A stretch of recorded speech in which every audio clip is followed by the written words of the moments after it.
So hey guys, welcome to day 2 of Sundarban. এখানে পিন্টু রয়েছে। আমাদের সকালে চা বিস্কুট দেওয়া হয়েছিল, এখন আমরা আবার লঞ্চে চলে যাব এবং সেখানেই আমাদের ব্রেকফাস্ট, তাই তো পিন্টু? একদম। তাহলে আজকে আমাদের প্ল্যান কি? আজকে আমরা ব্রেকফাস্টটা করব, দিয়ে তারপর আমরা সজনেখালি আর কোথায় যাব? সজনেখালি আর ওই যা যা আছে যেখানে আমাদের বাগ স্পট করা যায় কিছু, তারপরে লাঞ্চটা করে নিয়ে দিয়ে তারপরে আমরা আবার ফিরে যাব, ক্যানিং ফিরে যাবো এবং কলকাতার উদ্দেশ্যে রওনা দেব। তো আমরা চেক আউট করে নিলাম, এখন ঘড়িতে বাজে এখন 8:30।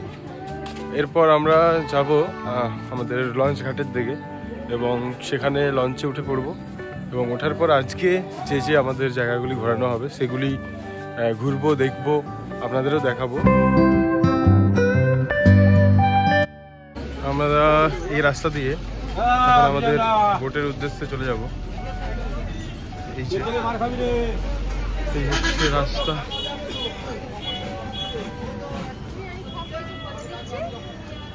প্রচুর বোট রয়েছে এখানে।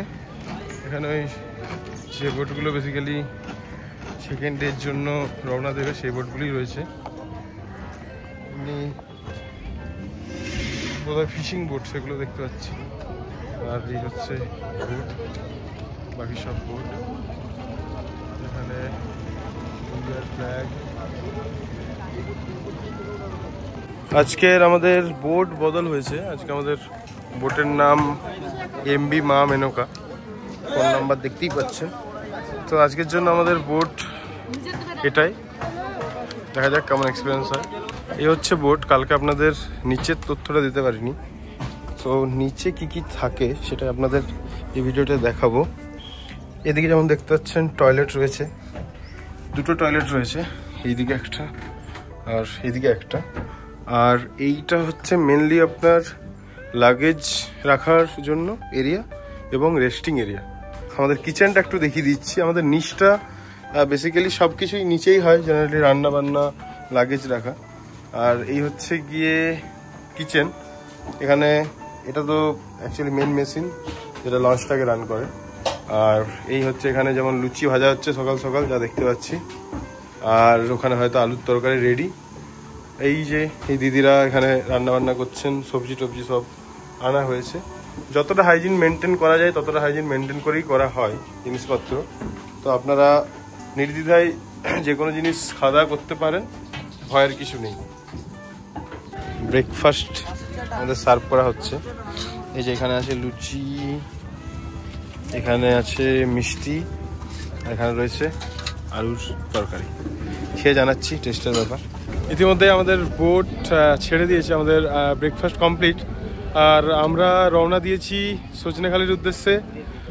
সজনেখালির যে রাস্তা, সেই রাস্তা আমি আপনাদের দেখাচ্ছি। তো এই হচ্ছে আমরা যেখান থেকে আসলাম, আর এই হচ্ছে সজনেখালির রাস্তা। আমাদের বোট সজনেখালির দিকে আগাচ্ছে। খুব সুন্দর দৃশ্য, ম্যানগ্রোভে ভর্তি, আসলেই মন ভরে যায়। আপনারা রুট দেখতে পাবেন ম্যানগ্রোভে। আমরা পৌঁছে গেছি সজনেখালি ওয়াইল্ড লাইফ সেঞ্চুরি। সামনে আপনারা দেখতেই পাচ্ছেন।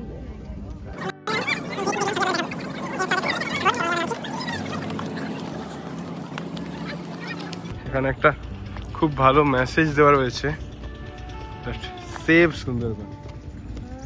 সো আমি এটাই বলতে চাইবো সমস্ত টুরিস্টকে যে সুন্দরবনকে সেভ করুন, কারণ সুন্দরবন যদি সেভ করেন, সংরক্ষণ করেন, তবেই সুন্দরবন থাকবে, তবেই আরও আসতে পারবেন, নাহলে কিন্তু আমরা এই সব হারিয়ে ফেলবো। হচ্ছে সজনেখালি সুন্দরবন টাইগার রিজার্ভ। অনেক ধরনের যে স্পিসিস, জাত বাইন, অ্যাভিসেনিয়া অফিসিয়ালান্স, এক্সোসারিয়া, মানে সাইন্টিফিক নেম দেওয়া আছে, গেওয়া, এগুলো দেওয়া রয়েছে।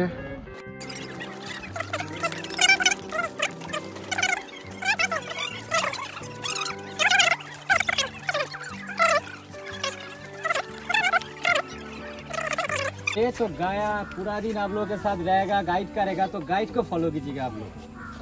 नमस्कार एवरीबॉडी, मेरा नाम Animesh Mridha, eco tourism guide Sundarban tiger reserve तरफ से आपका साथ पूरा दिन हम लोग घूम रहे हैं। ये वाला सजनेखाली, यहाँ पे एक टॉर्टेल्स पॉन्ड है ना, पीछे जो देखा ना एक पॉन्ड है, उसमें टॉर्टेल्स है। वो कभी कभी बाहर आ रहे हैं धूप सेकने के लिए और मुंडी बाहर कर रहे हैं वो ऑक्सीजन लेने के लिए। उसके बाद हम लोग एक वॉच टावर जाएंगे, वॉच टावर से पूरा जंगल का व्यू देख रहे हैं। और एक क्रोकोडाइल पॉन्ड जब बाहर आ रहा है क्रोकोडाइल तो अब हम लोग देख रहे हैं। अभी तो ठंडी का टाइम है ना, ठंडी का टाइम धूप सेकने के लिए वो आते हैं और हम लोग इसमें ज़्यादा टाइम वेस्ट नहीं कर रहे हैं, मतलब जंगल के अंदर ज़्यादा टाइम वेस्ट कर रहे हैं तो कुछ एनिमल देख सकते हैं। पहले जो कछुआ वो हम लोग पहले देख सकते हैं, उसके बाद वॉच टावर। तो चलिए एवरीबॉडी ওকে, ফাইনালি আমরা ক্রোকোডাইল দেখতে পেয়ে গেছি। আপনারা হয়তো দেখতে পাচ্ছেন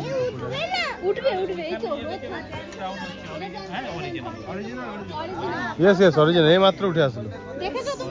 হ্যাঁ, এখন আমরা সজনেখালি ওয়াচ টাওয়ারে উঠে যাচ্ছি।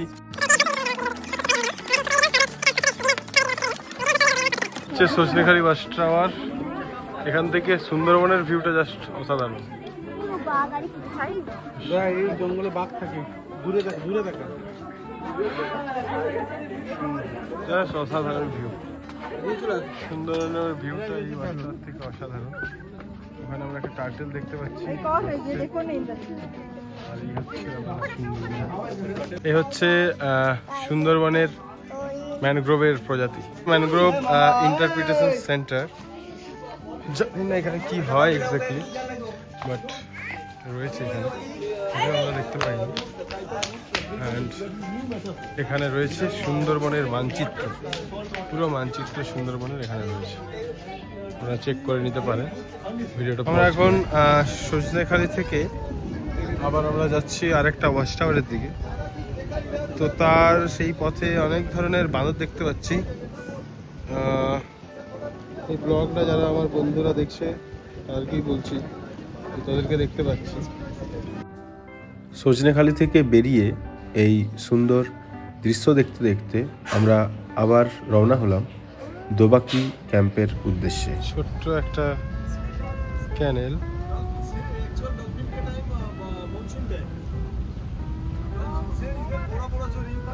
খুব সুন্দর, খুব সুন্দর। আপনারা আসুন, অবশ্যই ঘুরে যান সুন্দরবন।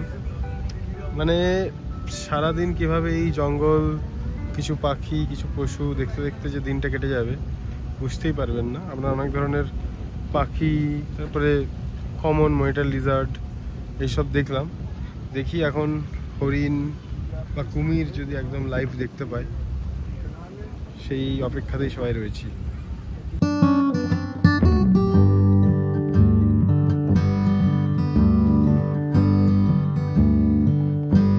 এই হচ্ছে সেই হেতাল গাছের জঙ্গল, যেই গাছে বাঘেরা নুকোতে পছন্দও করে, এবং যদি বাঘেরা লুকিয়ে থাকে 1 থেকে 2 মিটার দূরত্ব থেকেও নাকি স্পট করা যায় না। আর এই যে পাতাগুলো, এই পাতাগুলো হয়তো আপনারা দেখতে পাচ্ছেন, বাঘের যে শরীরের কালার সেই কালার আর এই পাতাগুলোর কালার অনেকটা সেম, তার জন্যই তাকে স্পট করা যায় না। এবং যখন ওরা এই গাছে লুকিয়ে থেকে শিকার করে, সেই শিকার করার প্রক্রিয়াটার নাম হচ্ছে ক্যামোফ্লাজ। এখন আমরা দাঁড়িয়ে আছি, মানে আমাদের বোট দাঁড়িয়ে আছে মোহনায়, 5টা নদীর সংমিশ্রণ। আর হয়তো আর 10 মিনিট পর আমরা বঙ্গোপসাগর, যে বে অফ বেঙ্গল, তার মুখে আমরা মুখটা দেখতে পাবো এবং সেদিকে যাব অবশ্যই, সেটাও দেখাবো। তো আমরা জেনে নিই কোন কোন 5টা নদী আমরা এখানে দেখতে পাচ্ছি। এখানে কোন কোন 5টা নদীর মোহনা দাদা? বড়গাজী, বিদ্যাধরী, নবাকি, আচ্ছা, আর ভূগোল, হেড়ভাঙি, আচ্ছা, আর পীরখালি। পীরখালি, আচ্ছা, এই 5টি নদীর সংমিশ্রণ এখানে মোহনা। আর একটা নদী যেটা বেরিয়ে যাচ্ছে সেটা এটা ওই তো ওই মিশে যাচ্ছে, আচ্ছা, বিদ্যা মিশে যাচ্ছে। হেড়ভাঙা, নবাঙ্কি और मातला रिवर। ओके, ये वाला 5 रिवर जंक्शन हम लोग जिधर देखा ना, वो गंगासागर उधर ही। इस तरफ से मैक्सिमम 150 किलोमीटर जा रहे हैं तो गंगासागर 20 घंटा बाई बोट, यहाँ से 20 घंटा लग रहे हैं, ज़्यादा टाइम नहीं लग रहे, 1 दिन लग रहे। আমাদের আমরা এখন যাচ্ছি দাউকি রিভারের দিকে। আর একটা কুমির খুব সামনে থেকে আমরা দেখতে পাচ্ছি, আপনারা আশা করি দেখতে পাচ্ছেন, এইটা কুমির। আরও সামনে যাচ্ছে বোটটা, সামনে গেলে আরও বেটার দেখাতে পারবো। এই দেখুন, আশা করি দেখতে পাচ্ছেন কুমিরটা, খুব বড় কুমির। কালকেই নাকি একটা হরিণ ধরেছে, রাত্রি মুখ করছিল, খুব বড় কুমির। অসাধারণ এক্সপিরিয়েন্স।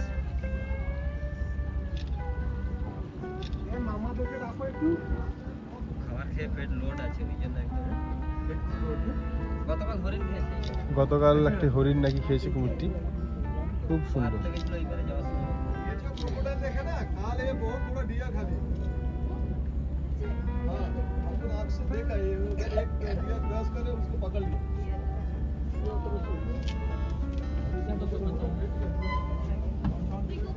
এই আমাদের বোট এখানে দাঁড়িয়ে গেছে আর আমরা চলে এসেছি দোবাকি ক্যাম্প।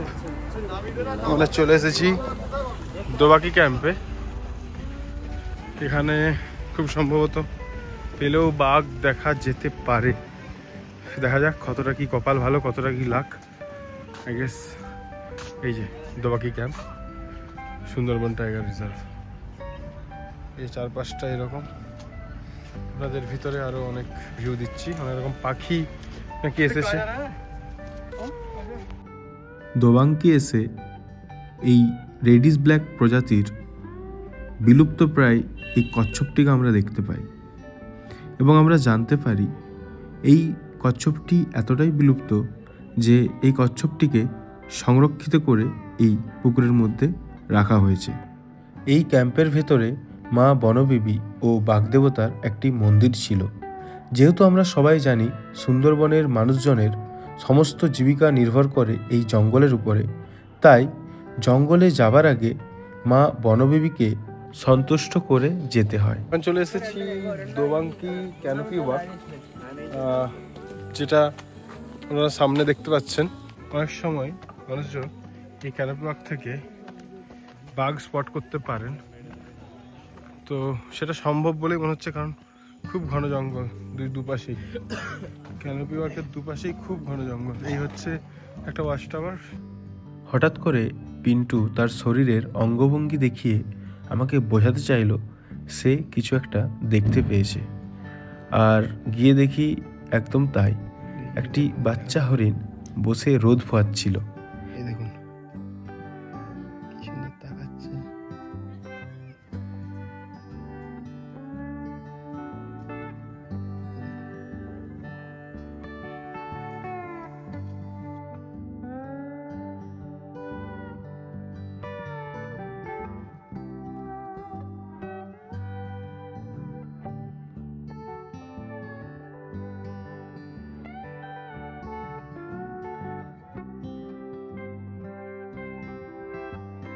আমরা এখন রয়েছি দোবাঙ্কি ক্যাম্পের ওয়াচ টাওয়ারে।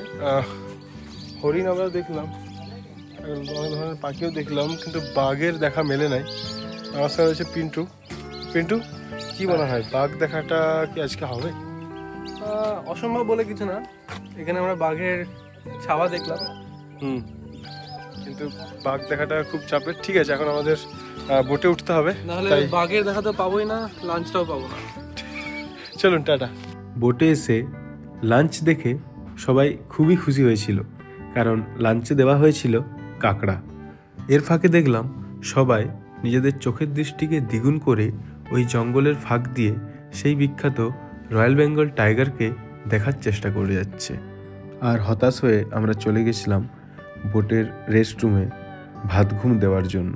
হঠাৎ করে দাদারা আমাদের ঘুম ভাঙিয়ে বললেন যে বোট বদল করতে হবে। তাই আমরা রীতিমতো আমাদের পুরনো বোট থেকে এই যে নতুন বোট সেখানে চলে গেলাম। তারপর বুঝলাম যেহেতু আমাদের প্যাকেজ ছিল 1 নাইট 2 ডেজের, তাই আজকে আমাদের শেষ দিন, তাই আমাদেরকে চলে যেতে হবে গদখালি। আর যেটার জন্য আমাদেরকে পুরনো বোটকে বিদায় জানাতে হলো এবং নতুন বোটে করে রওনা দিলাম গদখালির উদ্দেশ্যে।